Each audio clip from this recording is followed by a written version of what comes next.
Three, two, one. Steve Piasecki is a new crime series created by America's best crime writer, Barry Bowe. The series focuses on Steve Piasecki, an aspiring mystery writer who moonlights as an Uber driver while trying to get his first story published.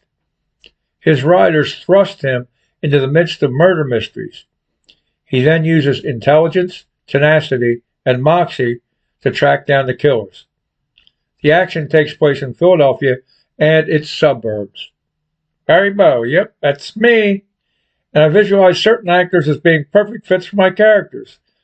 Then I wave a magic wand and make them younger or older, or even bring them back from the grave. Whatever it takes to make them perfect fits for my vision. Yes, this is a book, but I envision the story playing out as a series on Netflix, Amazon, or Hulu. And it makes it easier for me to create the characters and their actions. Let's talk about Steve's first episode. I call it Dead Stripper. And it goes like this. Uber driver Steve Piasecki picks up a stripper at the Babes in Toyland Gentlemen's Club on Delaware Avenue in Philadelphia and transports her home. But when she's found dead in her bathtub the next day, he must prove that he's neither a drug dealer nor a killer. And then, what the hell?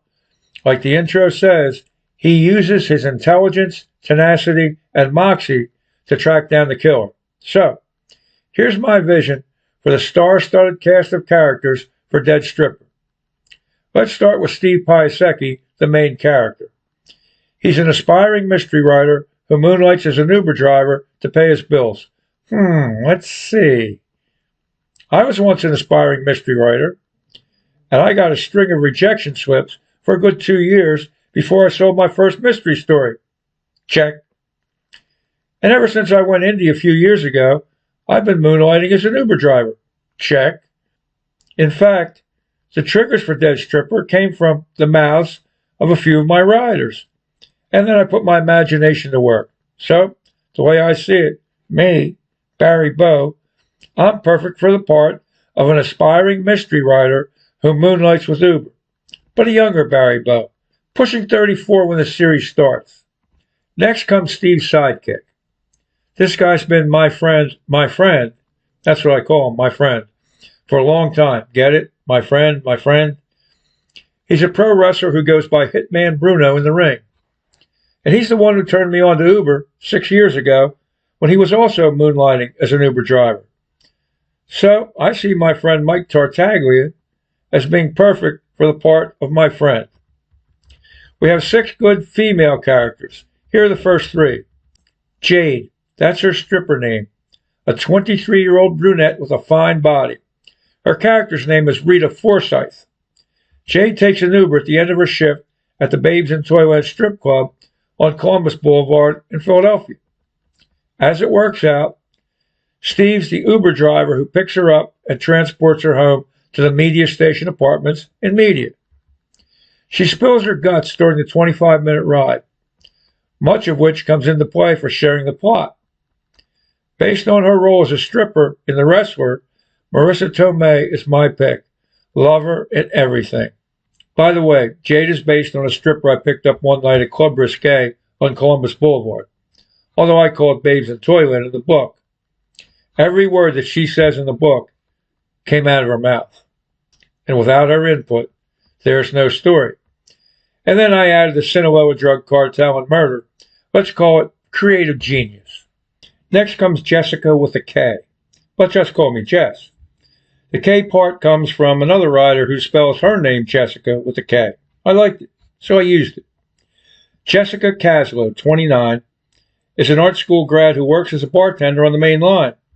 She makes great money, but a new manager fires her so he can hire his girlfriend.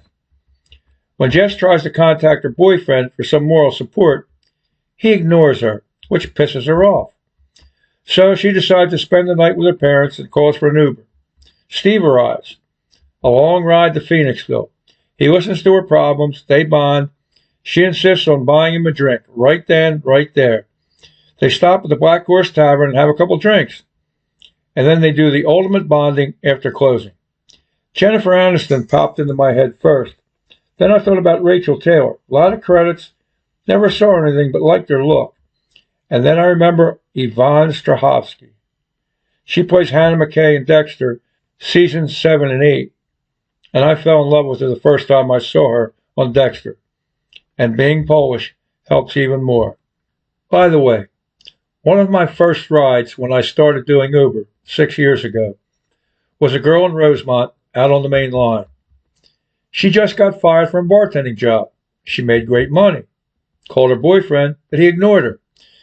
She was drinking wine all day, then decided to spend the night with her parents in Phoenixville. I picked her up. She suggested taking the long way through Valley Forge Park. I listened to her problems. We bonded. She took me to Black Horse Tavern for a few drinks, and we bonded in the parking lot after closing. Next comes Jess's best friend Margot, also 29, and best friend since grade school. She's a Drexel grad and computer engineer at Comcast. Jess decides to throw a party and invites Steve so she can compare him to her boyfriend. She gets Margot to pretend to be Steve's new girlfriend. But by the end of the night, they're not pretending. I thought about Bridget Fonda from Jackie Brown, but I like Rachel Taylor's look a little better, so I pick her for Margot. But we remove the piercing from her nose. By the way, Margot is a flashback from someone I knew a long time ago. She was part of a lover's triangle back then, and Margot plays the same role here. I needed her to create complications between Steve and Jess. She's a nice fit. So, there are the first 3 girls. Although he doesn't come in until later, we might as well introduce Jess's boyfriend. Pablo, 30 years old. He's not Hispanic. His father was an art lover and named him after Pablo Picasso. He went to art school but lacked talent to be productive. So he now owns a startup software development company. But he's more concerned about his business and playing Xbox than paying attention to his girlfriend's needs. And he's a sleazeball, which makes this perfect typecasting for Mark Ruffalo, a gigantic sleazeball in real life.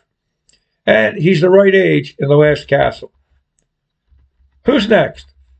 Well, next come 4 players from the Babes in Toyland strip club. A bouncer, 2 dancers, and the manager. First up is Sal the bouncer. Full name, Salvatore Mazza. He's 30, muscular, and looks Italian. Tattooed arms complete his menacing look. He had a thing with Jade. She broke it off, but he won't let go. They get into a tussle as she's leaving the club after her shift. He roughs her up, twists her wrist, sprains it, makes him an excellent suspect. Italian, from South Philly, tough guy. Sounds like Sly Stallone fits here, but not the Sly Stallone from Rocky or from Rambo. I'm thinking the Sly Stallone from back in Lords of Flatbush. And now a couple more strippers. Candy with an eye is a blonde working the pole. She's tall and leggy with a hot body, and she's Jade's best friend. My mind immediately goes to Showgirls, and Elizabeth Berkley is perfect for the part. Next up is Farrah. She's 25, born in Morocco, and moved to Philly during her teens. She dresses like a harem girl, and she's the boss of the strippers at Babes in Toyland. A kick-ass. When Jade doesn't show up for work the next day, the manager sends her and Candy to Jade's apartment to look for her. I never heard of Nora Fatihi before, not sure the pronunciation. But I did some digging for a Moroccan female, and there she is. A big star in Bollywood, very attractive, fine body. Sam Cohen is the manager at Babes in Toyland. Short and stocky, says he's from Manhattan, but he's really from Wantagh, out on Long Island. Sam's a stumble bump, despite his position. Took a little thinking, but I like John Lovitz for the part, back in his Saturday Night Live days. Next, we go to the Delco CID for the chief and 2 detectives, 1 female, 1 male, plus the county ME, the DA, the chief prosecutor, and a DEA agent who's called in to help. So, on to the long arm of the law. Chief Herbert George just turned 50. Always wears a shirt and tie, rarely a jacket, and always has his sleeves rolled up to the elbows, his shirt sleeves. I worked with George Herbert at Holiday Spa 40 years ago, so I just flip-flap Herbie's name. And we have Chief Herbert George. And I went with Scott Glenn from Silence of the Lambs. Detective Pam Bishop is a brunette, shapely, moderately attractive, in her early 30s, and a good detective. I had a lot of choices here, but went right back to Silence of the Lambs for Clarice Starling, Jodie Foster. Detective Gary Gerber is Detective Bishop's partner. Detective Gerber is average height and build, clean-cut and good-looking, in his 30s, a good detective, but a royal pain in the ass.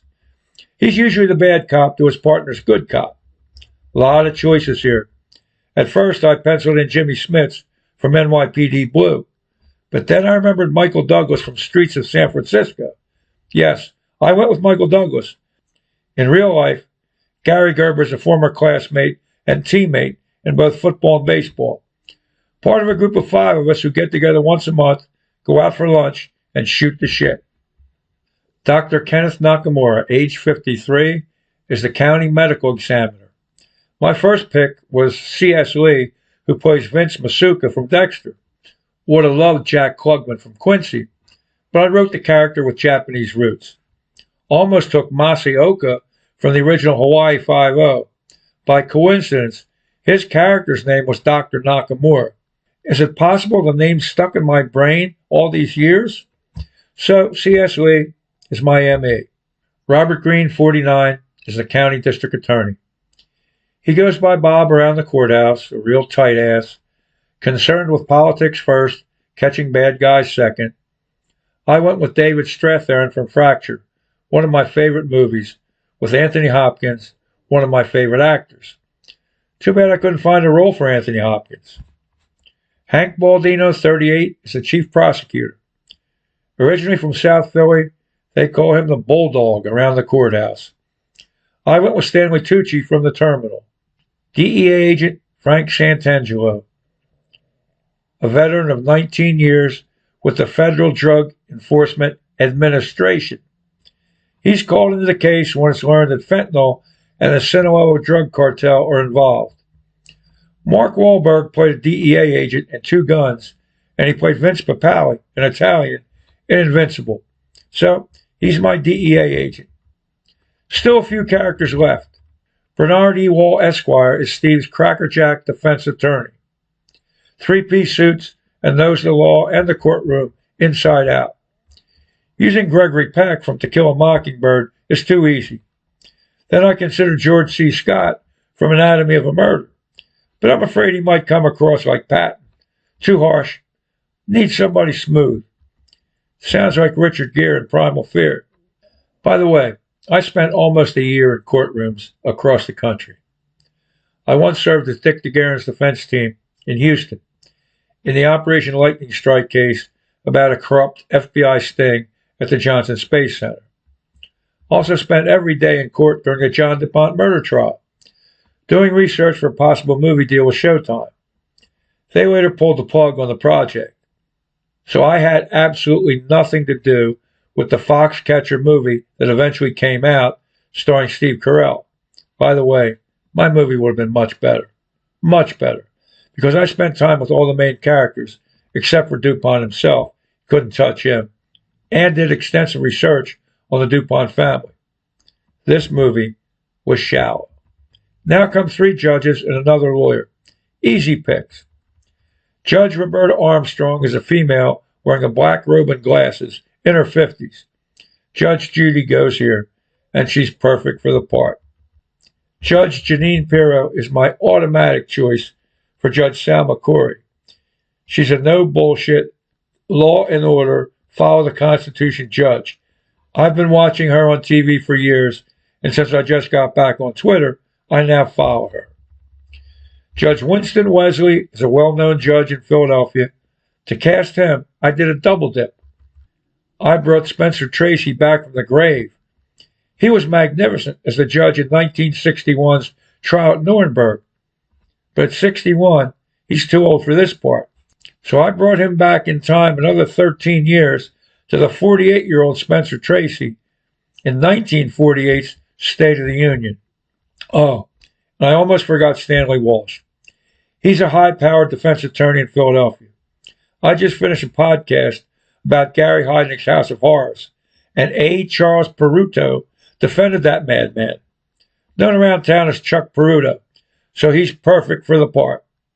So, here's your blockbuster cast. Me as Steve Piasecki, Mike Tartaglia as my friend, a.k.a. Hitman Bruno, Marissa Tomei as Jade, Yvonne Strahovski as Jess, Rachel Taylor as Margot, Mark Ruffalo as Pablo, Sly Stallone as Sal the Bouncer, Elizabeth Berkley as Candy, Nora Fatihi as Farah, John Lovitz as Sam Cohen, Scott Glenn as CID Chief Herbert George, Jodie Foster as Detective Pam Bishop, Michael Douglas as Detective Gary Gerber, C.S. Lee as Medical Examiner Dr. Kenneth Nakamura, David Strathairn as District Attorney Robert Green, Stanley Tucci as Chief Prosecutor Hank Baldino, Mark Wahlberg as DEA Agent Frank Santangelo, Richard Gere as Bernie Wald, Judge Judy as Judge Armstrong, Judge Janine Pirro as Judge Corey, Spencer Tracy as Judge Wesley, and Chuck Peruto as Stanley Walsh. So, that's your introduction to the Steve Piasecki crime series and his first adventure, Dead Stripper. Check out the new cover. Amazon and Facebook and others were making it difficult for me to promote it, claiming the cover was an explicit sexual violation of their community standards. So I switched it from this to this. That's right. I had the balls to put myself on the new cover. Hopefully they approve that. The book's available at Amazon and other booksellers as a paperback and as an ebook. So, that's it for today. Thanks for stopping in. Until next time. See you. And that's a wrap.